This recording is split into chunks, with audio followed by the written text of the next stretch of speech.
बिस्मिल्लाहिर्रहमानिर्रहीम। अस्सलाम वालेकुम। मैं आज से कुछ दिन पहले भी एक बात कह रहा था और आज मैं वापस गुजारिश करूँगा कि यहाँ पे हमारे जितने भी जर्नलिस्ट बैठे हुए बाहर से हों या पाकिस्तान से हों, मैं आप सबसे गिला करूँगा। वो मेरा गिला ये है कि जो कुछ कराची के अंदर हुआ, जो जुल्म कराची के अंदर हुआ, जो डे लाइट रॉबरी कराची की हुई, उसको तो मुझे ऐसा फील हुआ कि जैसे कोई भूल गया कि पाकिस्तान के अंदर एक शहर कराची भी है। जिस तरीके से MQM को शहर कराची के अंदर ये तोहफे की शक्ल में सीटें बांटी गई, मैं आपसे लफ्ज़ इस्तेमाल करूँगा, बांटी गई, उसके ऊपर मुझे ऐसा फील हुआ कि जैसे कोई आवाज़ उठाई नहीं गई। क्योंकि आप ये याद रखें कि तहरीक इंसाफ ने जब 2018 में भी अपनी हुकूमत बनाई थी, तो उसके अंदर सबसे बड़ा रोल जो प्ले किया था वो शहर कराची ने किया था।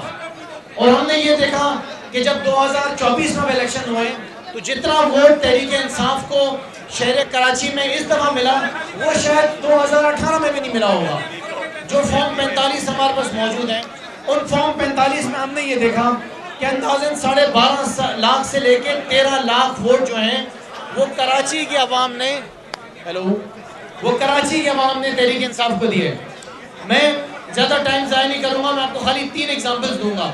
सबसे पहले मैं आपको बताऊँ कि फॉर्म 45 के हिसाब से पाकिस्तान तहरीक इंसाफ कराची के अंदर जो है वो अपनी 19 सीटें जीती हैं। 19 सीटें, 19 नेशनल असेंबली की सीट्स हमने कराची में से जीती हैं।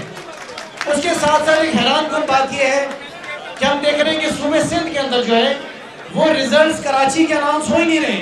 तो मुराद अली शाह का रिजल्ट अनाउंस हो रहा है, सईद गनी का रिजल्ट अनाउंस हो रहा है, नासिर शाह का रिजल्ट अनाउंस हो रहा है, लेकिन मजालों के कराची की बात हो जाए, हैदराबाद के अंदर हमने इतनी बड़ी लीड ली है कि कोई हिसाब नहीं। 6 प्रोविंशियल असेंबली की सीट्स हैं और 2 नेशनल असेंबली की सीट्स हैं। वहाँ पे वो सारी सीटें खा गए और हैदराबाद की एक सीट दे दी है। उसके साथ साथ मैं आपको बताऊं कि बदनामे ज़माना जो सियासी जमात MQM, जो जिम्मेदार तबाही की पाकिस्तान की मईशत की पिछले 30 साल तक, उस सियासी जमात को वापस नाफिज कर दिया गया कराची के ऊपर। उनको जाके सीटें तोहफे में दे दी गई हैं कि लो मज़े करो। उनको 2.25 लाख वोट भी नहीं मिला है, जो रिजल्ट हमारे पास फॉर्म 45 के अंदर यहाँ पे मौजूद है। जमात इस्लामी कराची के अंदर हमारे बाद नंबर 2 पे आई है, वो कहीं पर भी नहीं है। उसके साथ साथ पीपल्स पार्टी तीसरे नंबर पे थी, TLP चौथे नंबर पे, और MQM जिसको बांटा गया है सीटें वो 5वें नंबर पे थी, 5वें नंबर पे। ये हम फॉर्म 45 के अंदर उसको साबित करेंगे। सो मैं आपको खाली 3 एग्जाम्पल दूंगा और उसके बाद मैं ख़त्म करूंगा कि NA 236 में हमारे कैंडिडेट ने 1,03,640 वोट लिए और उसको कितने वोट दे दिए? उसको 1300 वोट दे के फारिग कर दिया। 1300। NA 241 जहाँ से मैं इलेक्शन लड़ रहा था, जी आई नो जी।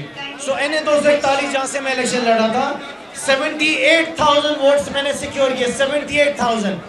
मेरा रिजल्ट क्योंकि RO नहीं अनाउंस कर रहा था, बहुत इंपॉर्टेंट बात है, मेरा RO जो था उसने रिजल्ट तब्दील करने से इनकार कर दिया।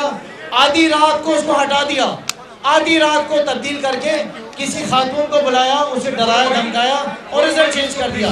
तो ये हाल है कराची शहर के। मैं आपसे रिक्वेस्ट करूंगा कि प्लीज हाईलाइट कराची को प्लीज हाईलाइट करें। Thank you very much.